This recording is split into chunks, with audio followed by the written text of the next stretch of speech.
Welcome to Crisis in Perception, where we examine the systems shaping our world one book at a time. Today, we are launching a deep dive into what is arguably one of the most volatile and, let's be honest, often misunderstood geopolitical struggles of our time, the Israel-Palestine conflict. Our guide for this is the book On Palestine, which is a really challenging dialogue between two preeminent critical thinkers, Noam Chomsky and Ilan Pappé, and it's edited by Frank Barat. I think the moment you even try to engage with this topic, you're instantly overwhelmed. There are these contradictory narratives, this huge volume of very, very charged information. And in the mainstream, the conflict is so often framed as uniquely complex, maybe ancient or just unsolvable. It's presented as this multifaceted and complex story Yeah. that only people really deep inside it, particularly Israel, can truly get. And that framing, that idea of inherent intractability, that's actually the first thing the book asks us to challenge. Right. Frank Barat, the editor, he points out that we are just bombarded with information. We live in a world where taking a step back and a deep breath, that's become a luxury. So our mission today is really to hit that pause button. To strip away the noise. Exactly. Just strip away the noise and the assumed complexity and just change the lens. So instead of getting caught in the day-to-day cycles of violence, this deep dive is all about structural analysis. Precisely. We are looking at this through a historical, a legal, and a systems-level analysis. Yep. The focus here is on power, on narratives, and really crucially, on international accountability. We want to understand the structural dynamics under everything by asking, what happens when a 20th century colonial project runs headlong into the post-colonial world? And how is that system, which is fundamentally unequal, sustained against all the norms of international law? So we're not aiming for partisan alignment here. We're just mapping the architecture of power as these authors see it. That's the goal. Okay, so let's unpack the two leading voices who are guiding our structural map here. On one side, we have Noam Chomsky. A towering figure, known globally as a linguist, of course, but his political work has made him this preeminent critic of U.S. foreign policy, imperial power, systemic injustice. Right. He brings that global geopolitical frame. He's analyzing the whole thing through the prism of American dominance and American impunity. And complementing that macro-level view is Ilan Pappé. Yeah, Pappé is a leading figure among what are called the new historians of Israel and Palestine. He approaches Zionism and the history of the Israeli state through a profoundly critical historical lens. His work has been so important in, insisting on using these precise, legally loaded terms like ethnic cleansing and settler-colonialism to describe what happened and what is still happening. And he's currently the director of the European Center for Palestine Studies at the University of Exeter, so he brings that deep scholarly historical foundation to the whole critique. He really does. What's interesting is the book itself. It's not a collection of essays. It's a structured dialogue edited by Frank Barat, who is a human rights activist himself. And they actually moved to a face-to-face conversational format for this one. Their previous book, Gaza in Crisis, that was all based on email exchanges. And that's a key detail. That conversational structure, it's so important because it allows for a genuinely civilized dialogue, as they put it, on some extremely contentious issues. Things like the BDS movement or what the future could even look like. So it lets their different perspectives. Chomsky's focus on pragmatism and U.S. policy versus Pappé's focus on history and decolonization. It lets them reinforce each other instead of just fragmenting the argument. Exactly. And the book is so neatly organized by time. It starts with the past, analyzing Zionism, then the present, looking at things like apartheid and BDS, and then the future, where they debate the one-state and two-state solutions. It gives us a perfect roadmap for this deep dive. Okay, so that brings us to the central thesis, the core crisis in perception that this book is trying to address. If we walk away with just one thing from this discussion, what is the fundamental argument Chomsky and Pappé are making? The book argues that the tale of Palestine is, at its heart, a pretty simple story of colonialism and dispossession. Simple is not a word you hear often in this context. I know. But they contend that the ongoing oppression of Palestinians is best understood not as some intractable ethnic or religious conflict, that's the hegemonic discourse they want to challenge, but rather as a settler-colonial system. And that system is sustained by international power structures. Primarily the United States, yes. And this reframing is everything because it fundamentally shifts the political and the moral calculus. You stop seeing it as a struggle between two equal sides. And you start seeing it as a profound structural imbalance, oppressor and oppressed. Exactly. And that logically means the solution has to be decolonization, not just, conflict management. Okay, let's really unpack that central idea.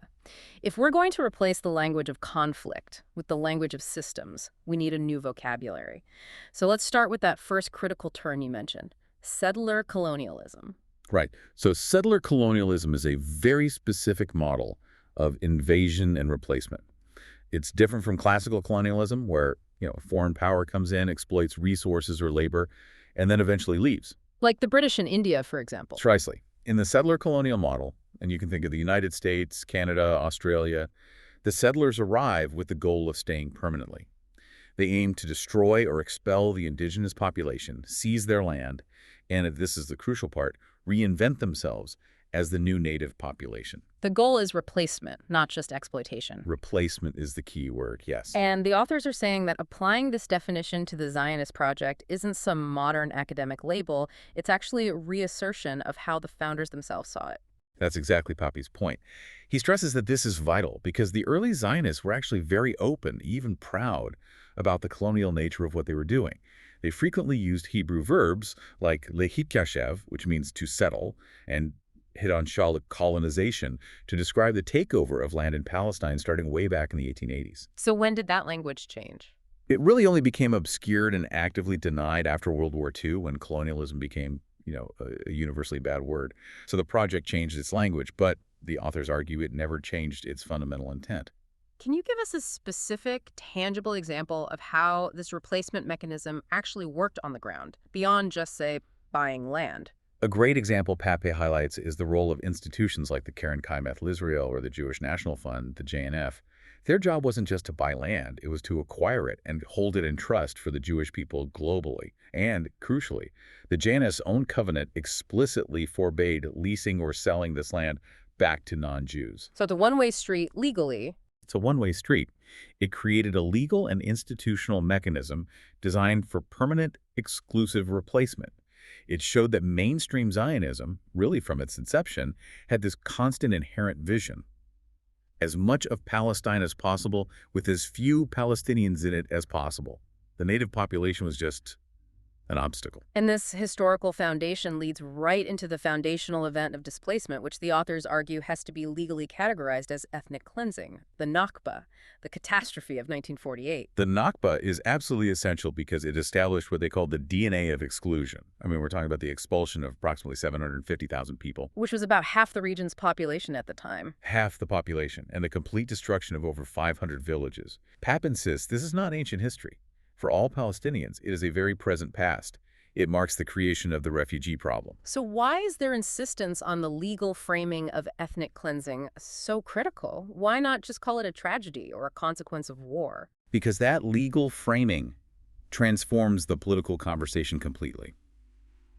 If you describe the 1948 actions as ethnic cleansing, which is a crime against humanity under international law, you establish clear victims and clear offenders. And that points directly toward accountability. It points directly toward reconciliation and accountability mechanisms, specifically reparations. Insisting on that definition is essential if you want to rectify past evils, not just, forget them. You move beyond sympathy to concrete action. The legal framework for victims of ethnic cleansing dictates things like physical return or financial compensation, with the victims deciding what path to take. And according to the authors, this impulse, this drive for demographic exclusivity, it didn't just stop in 1948. It's still an active policy today. Yes, it's the DNA of Israeli Jewish society. It remains a daily preoccupation for those in power. If you can't do direct expulsion anymore, the state uses legal and bureaucratic means to get the same result. Maximum Jewish space, minimum Arab population. Okay, so let's detail some of those methods because they really show the subtlety of the system. The first one is a process of enclaving and spatial restriction. Palestinians are basically confined to their villages and towns, and they're not allowed any spatial expansion, particularly in Area C of the West Bank, which is 60% of the territory. So it makes life economically impossible. Unviable. And it encourages this slow, silent departure. Yeah. Secondly, there's the silent transfer of Palestinians from Jerusalem. This is done by revoking residency permits. Not citizenship, but just the right to live in your own home city. If you fail to prove your center of life is in Jerusalem, or if you can't pay the crushing municipal taxes, your residency can be revoked. Which is effectively an expulsion. It's a bureaucratic expulsion, yeah. And we also see this same colonial DNA being applied against the Bedouins. Absolutely. The oppression and dislocation of Bedouins in the Al-Nakab or the Negev region, it serves the exact same goal. The Bedouin population is constantly displaced. Their unrecognized villages are demolished to make way for Jewish settlements, sometimes even under the guise of, ecological projects like JNF forests. So all these actions serve one singular, consistent goal. Achieving and maintaining a substantial Jewish majority across all of historical Palestine. It demonstrates that the colonial project is far from over. This fundamental drive for demographic purity also explains Israel's unyielding rejection of a core international legal right, the right of return. The right of return is something that's rarely questioned in any other conflict globally. It was guaranteed for Palestinian refugees by UN General Assembly Resolution 194. In December 1948. Right, and significantly, this was passed by the very same UN body that sanctioned the State of Israel just months before. So what's the justification for rejecting it? The authors say Israel's rejection is rooted entirely in the racist ideology of Jewish exclusivity.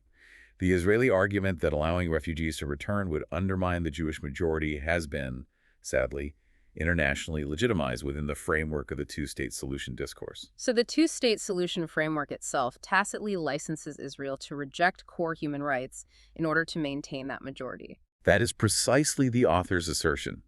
They see the rejection of Resolution 194 as the clearest proof of the state's deeply rooted racist nature, because it prioritizes demography over international law and fundamental rights of the people who were displaced. Okay, let's move from the past to the present-day reality, which the authors characterize starkly as the apartheid state of Israel. Now, this is a very controversial term. There's a growing body of scholarly work on it, but how do they justify it?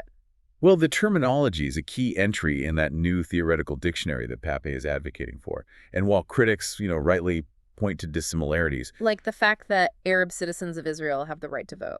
Right. They have voting rights, parliamentary representation, unlike black people under classic South African apartheid. But the authors argue the fundamental legal and structural architecture of separation and discrimination is equivalent, or in some respects even worse.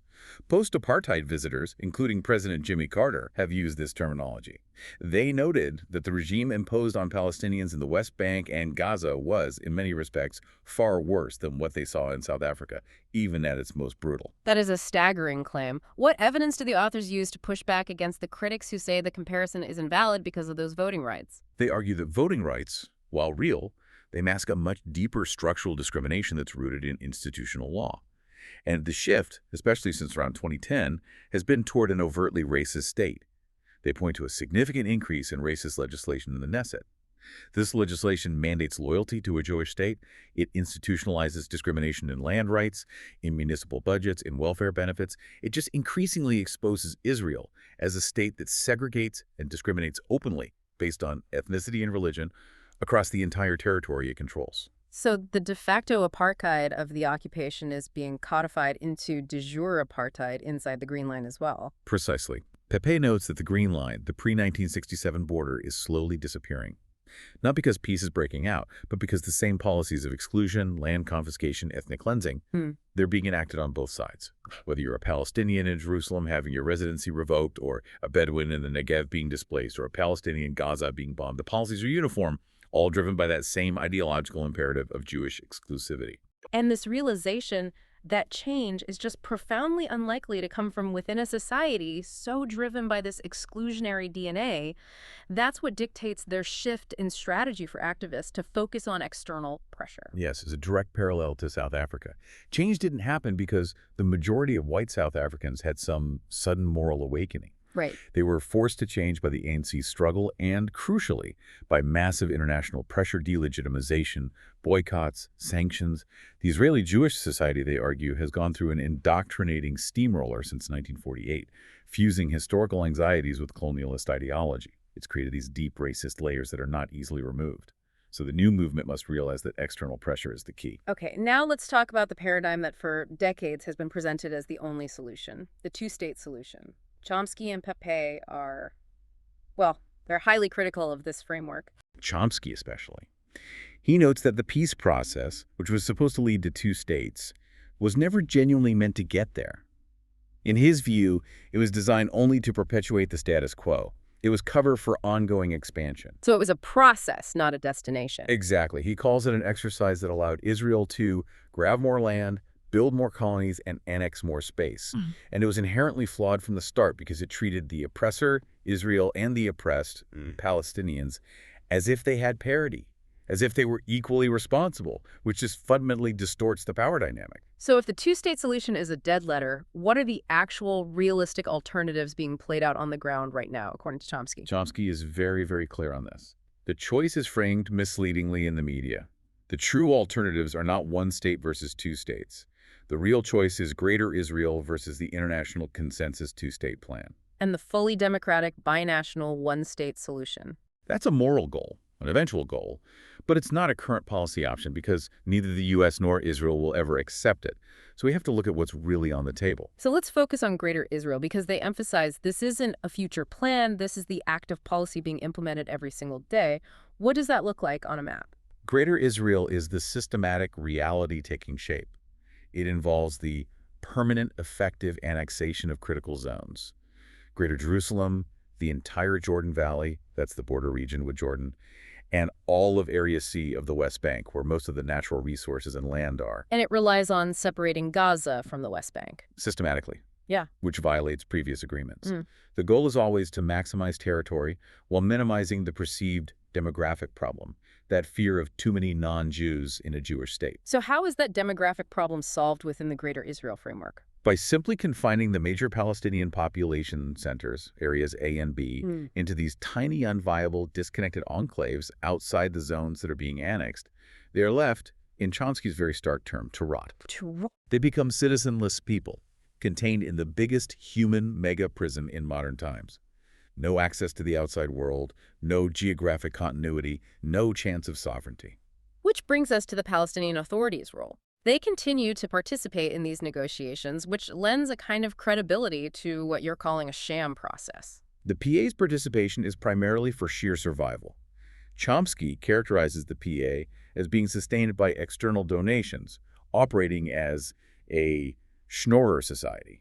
Wait, schnorrer, that's a Yiddish term, right, for a beggar? Why use such a loaded, derogatory term? What's he saying about the power dynamic? He's saying the PA has been stripped of any genuine political autonomy.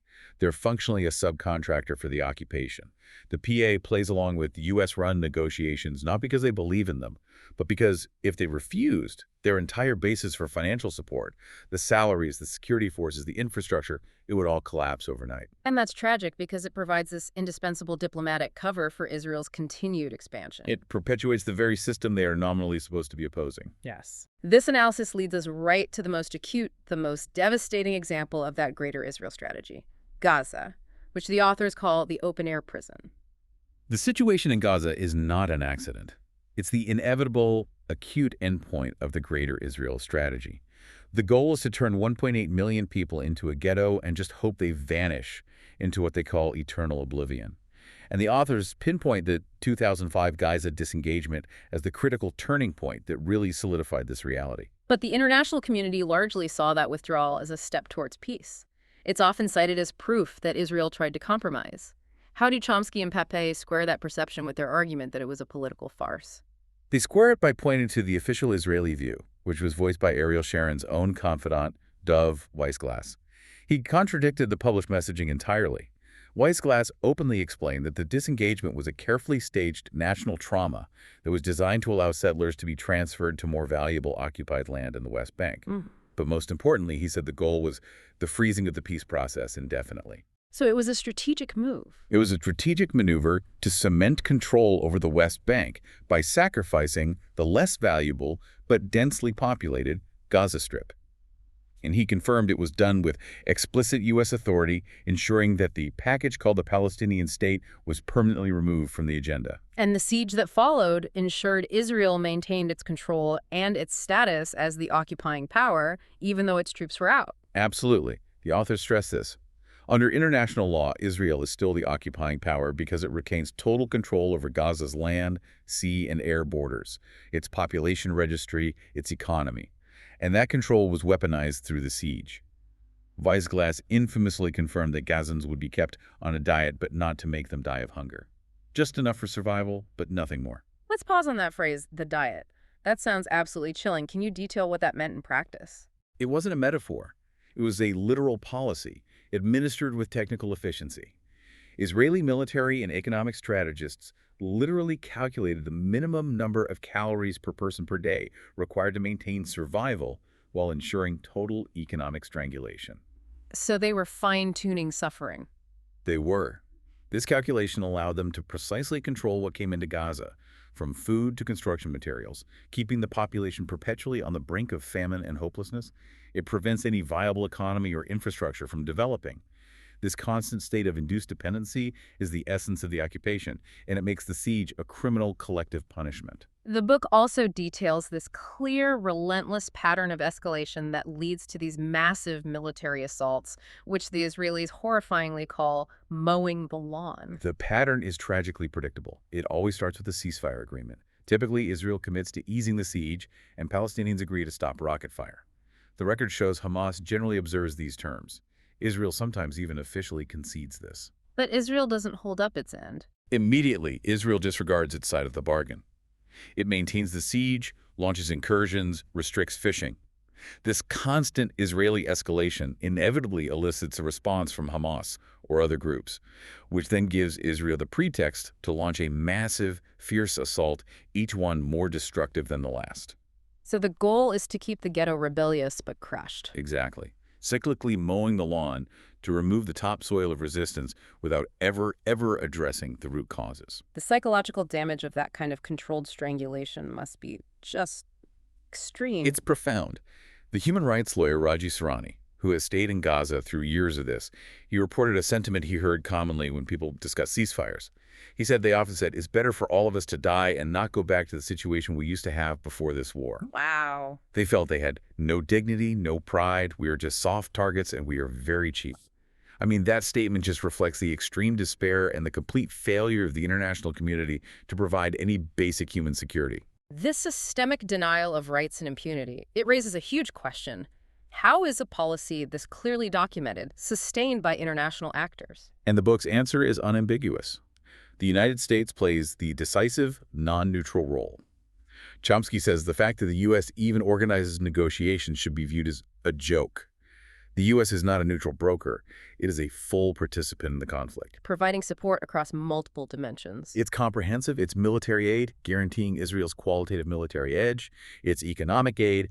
It's diplomatic support through consistent vetoes at the UN Security Council that shield Israel from any meaningful accountability.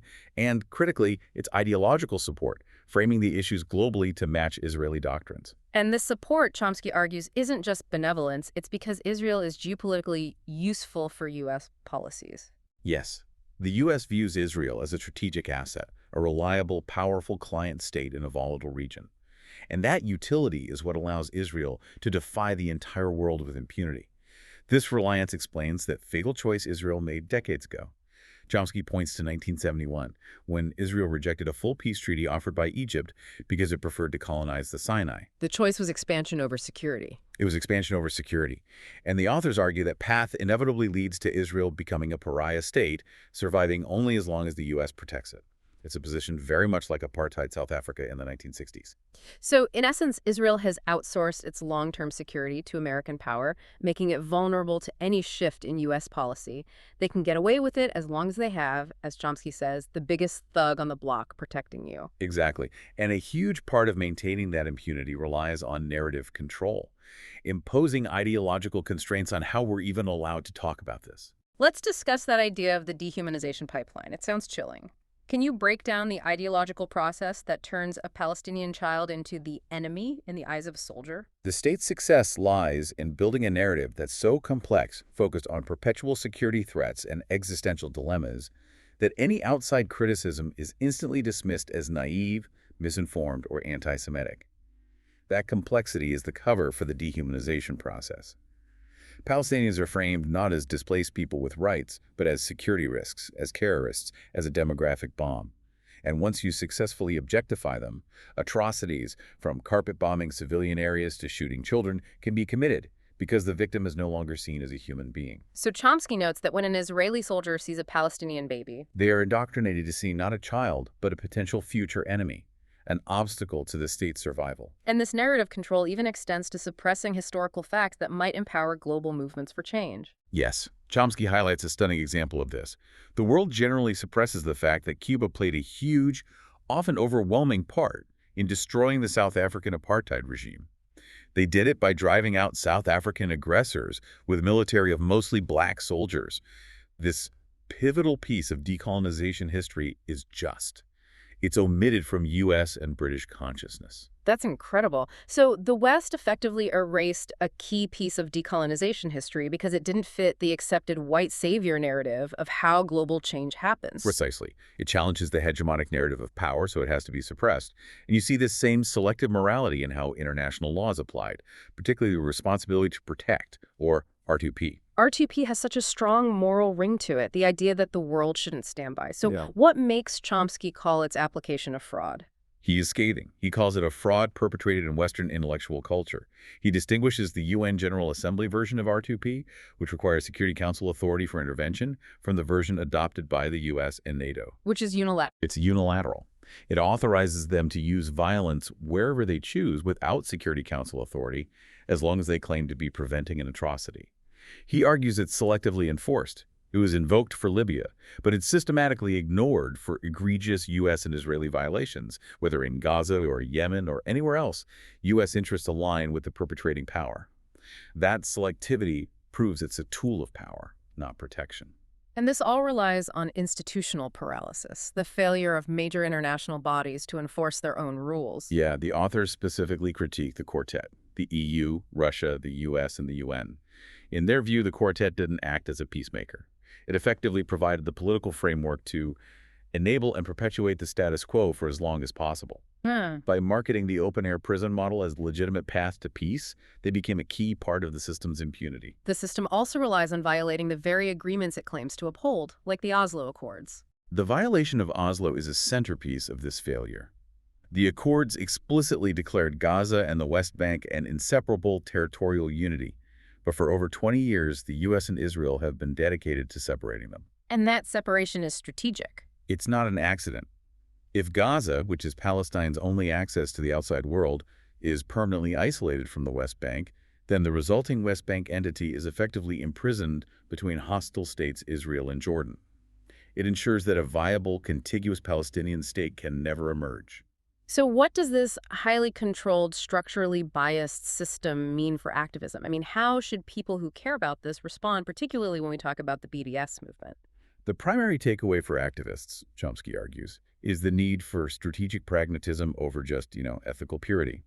Activists have to prioritize actions that tangibly help Palestinians and undermine the occupation, not just actions that make themselves feel good. And this distinction is the basis for Chomsky's critique of certain BDS tactics, even while he supports the overall philosophy. Correct. He specifically criticizes the American Studies Association academic boycott resolution as an example of poor strategy. He argues it was not prepared for the inevitable pushback. Predictably, it shifted the whole public debate. So instead of focusing on Israeli crimes and U.S. support, The public discussion became dominated by the internal U.S. issue of academic freedom. This diversion was actually harmful to the Palestinian cause because it redirected attention and resources away from the core structural issues. so activism needs to be concrete, focused, and crucially directed at changing the source of impunity, U.S. policy. Absolutely. Pappé emphasizes that BDS must be concrete, targeting specific evils. For instance, instead of a broad, abstract boycott, they suggest targeting tangible crimes like the Hebrew University's expansion onto Israeli land. But above all, activists must be critically directed toward changing U.S. policies, not just punishing Israel. Israel, like South Africa before it, can survive as a pariah state forever if the U.S. keeps backing it. You have to target the patron, not just the client. Can you elaborate on that practical example they provide, the Jordan Valley boycott? How does that combine economic harm with an educational impact? Boycotting products from Jordan Valley settlements is a model of effective pragmatism. It does a few things. First, it causes measurable economic harm to the settlement enterprise, directly increasing the financial burden of the occupation. Second, it's a massive educational tool for the consumer. When someone asks why they're boycotting specific dates, it exposes the U.S. backing for the systematic ethnic cleansing specifically in that area. And the numbers in the Jordan Valley really are stark evidence of that policy. They are. The authors note the Palestinian population in the Jordan Valley has plummeted from around 200,000 in 1967 to only about 60,000 today. The boycott turns an abstract principle into a concrete, localized crime, making the whole system intelligible to a public that might not understand the complexities of the UN. The authors seem largely unified in the view that internal change within Israeli Jewish society is highly unlikely to succeed on its own. Pappé is very resolute on this. He argues that Jewish society has been subjected to a highly effective indoctrinating steamroller since 1948. It fuses old Jewish historical anxieties with typical colonialist fears, creating these deep racist layers that are not easily removed. Plus, the powerful socioeconomic rifts within the Jewish community between secular and religious, Ashkenazi and Mizrahi, have always been muted by governments using external threats to unite the public against a common enemy. The Zionist left has virtually disappeared. So external pressure is the major viable hope, just like with South Africa? It's the only path that can compel change. It has to be forced by international delegitimization, that shift in global opinion, combined with rising internal socioeconomic pressures in Israel itself. Yeah. The cost of living, massive inequality, the decline of the middle class, the long-term cost of maintaining a colonial enterprise is gradually weakening the state from within. But Pappé adds a really sobering warning that this transition phase is going to be intensely dangerous. Yes, he warns that the prospective collapse of Zionism as a sustainable ideology will likely lead to a very dangerous period. Historically, regimes facing collapse often become particularly fierce and vicious. They resort to increased violence. Activists and the international community need to be very alert and prepared for an extreme hardening of the system in its end stages. As a channel focused on how systems shape perception, let's connect this back to our broader themes. The foundational theme here is that struggle over power over narrative, who gets permission to narrate. Controlling the narrative is the highest form of power in this conflict. By controlling the terminology, the historical starting point, by focusing on 1967 instead of 1948, the dominant power can successfully obscure the simple story of colonialism. The goal of this book is to produce a new theoretical dictionary, to replace conflict and peace process with terms like decolonization and regime change, and completely reframe the moral challenge. And that reframing immediately exposes the persistence of colonial frameworks into the 21st century. Zionism is described as a 20th century colonial fossil that is very alive and kicking. And that framework is what rationalizes why some profound injustices are normalized. It explains why the indefinite status of millions of citizenless people in a geopolitical mega-prison is discussed as a security problem, not a catastrophic human rights violation. The system isn't failing the law. It's deliberately exploiting that colonial paradigm for demographic control. Finally, Pappé argues that this whole analysis is incomplete without bringing in the socialist angle. Why is a socialist discourse needed to properly challenge these systems? Pappé believes the conversation is weak without explicitly challenging the neoliberal consensus in Israel and the West. The Oslo Accords, for instance, were sold to elites as this great economic bonanza, supported by huge EU and US aid investments. This focus on market liberalization completely obscured the fundamental injustices the system was built on. So a socialist worldview is needed to unify the struggle against both economic and ethnic oppression. Exactly. A true socialist worldview challenges the harsh economic and social oppression that affects everyone between the River Jordan and the sea. It means challenging the system that impoverishes both a West Bank inhabitant and a marginalized Israeli citizen in a development town. It demonstrates that the political and economic elites benefit from the division. It provides a common ground for organizing that cuts across the ethnic divide and targets the governing class. So to synthesize this deeply challenging dialogue, the book reveals a state, Israel, whose trajectory, fueled by U.S. support, is designed to ensure a greater Israel with a minimal Palestinian population. And the authors believe the strategy is not only morally bankrupt, but also strategically weak and potentially self-destructive in the long run. That's the key synthesis, and they conclude that framing determines political possibility. By shifting the framing, moving from a defensive justification of military actions to an offensive critique of settler-colonialism and apartheid activists, can target the foundational ideology of demographic exclusivity, not just the policy outcome of occupation. And this analysis fundamentally shifts the entire debate about the future.